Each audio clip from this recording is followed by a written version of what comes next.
Hello guys, welcome to Cobros in Canada. Canada జాతీయ జెండా leaf వచ్చి మా కార్ మీద వాలిందండి. ఇదిగో ఫాల్ సీజన్ అని చెప్పేసి ఆకులన్నీ కింద రాలిపోతున్నాయి. అది వాలీబాల్ మ్యాచ్ ఉందంటే వెళ్తున్నాము. ఇక్కడ అన్ని స్కూల్స్ ఇలానే ఉంటాయండి. మన దగ్గర ల్యాండ్ ఇటుకు కాదండి, ఇది కొంచెం వెరైటీగా ఉంది. ఇదిగో సెయింట్ సైమన్ స్కూల్ అండి. ఇది పిల్లలు పార్క్ చేసుకోవడానికి ప్లేస్ అండి. ఇది లోపల వ్యూ చూడండి ఎంత బాగుందో. ఏముందండి ఈ స్కూల్లో అసలు మనం వీడియో క్యాప్చర్ చేయకూడదు, తీస్తున్నాను. కానీ ఇక్కడ పిల్లలకు చదువు కంటే ముఖ్యంగా గేమ్స్ బాగా నేర్పిస్తారండి. ఇదేనండి వాలీబాల్ కోర్టు. మావాడిని స్ట్రైట్గా నించోబెట్టారండి. వాలీబాల్ రిఫరీ పైకి ఎక్కాడండి. టీమ్స్ ఇప్పుడే రెడీ అవుతున్నాయండి కొట్టుకోవడానికి. ఫస్ట్ సర్వీస్ మావాడే చేస్తున్నాడు. మనం సర్వ్ చేస్తాం కదా, ఇక్కడ ఇవిడే ఇచ్చేస్తున్నారండి ఆటోమేటిక్గా, ఎందుకంటే పిల్లల చేతులకు దెబ్బలు తగలకుండా. వెరీ గుడ్ తాత, నా టెన్షన్ అంతా నీ గురించి, కింద పడేవయ్యా. అదేమో స్కోర్ బోర్డ్ అనమాట, మన వాళ్ళ 10 వాళ్ళ 9. ఇక్కడ క్రియేటివిటీ చూడండి. ఈ రూమ్ నే కావాలంటే వీళ్ళు వాలీబాల్ కోర్ట్ లాగా, లేదా ఇదిగో బాస్కెట్బాల్ కోర్ట్ లాగా కూడా మారుస్తారు.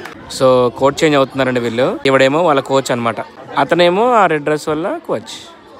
ముసలోడే కానీ మహానుభావుడు. సో ఆల్మోస్ట్ వాళ్ళు గెలిచినట్టేనండి, ఎందుకంటే వాళ్ళు లీడ్లో ఉన్నారు. బట్ గేమ్ ఇప్పుడు అయిపోలేదు, ఇంకా ఉంది. తియో బాబుకి వచ్చిందండి బాల్, చూద్దాం పంపించేశాడా.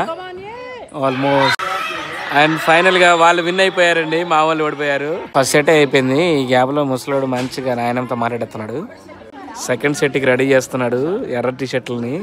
ఏం చేస్తున్నారో కొంచెం చెప్పండి రా బాబు. సెట్లో స్కోర్ 16-గా ఉంది.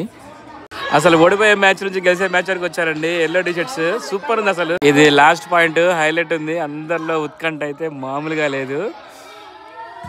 పంపించాడు రా ఆల్మోస్ట్.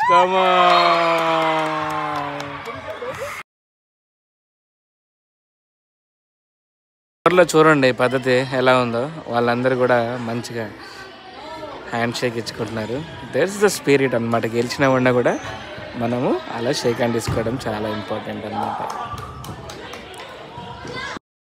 వీడియో చూస్తున్నట్టు మీకు పక్కా నచ్చి ఉంటుంది. తప్పకుండా లైక్ చేయండి, సబ్స్క్రైబ్ మాత్రం అస్సలు మర్చిపోవద్దు. Until next time, bye bye.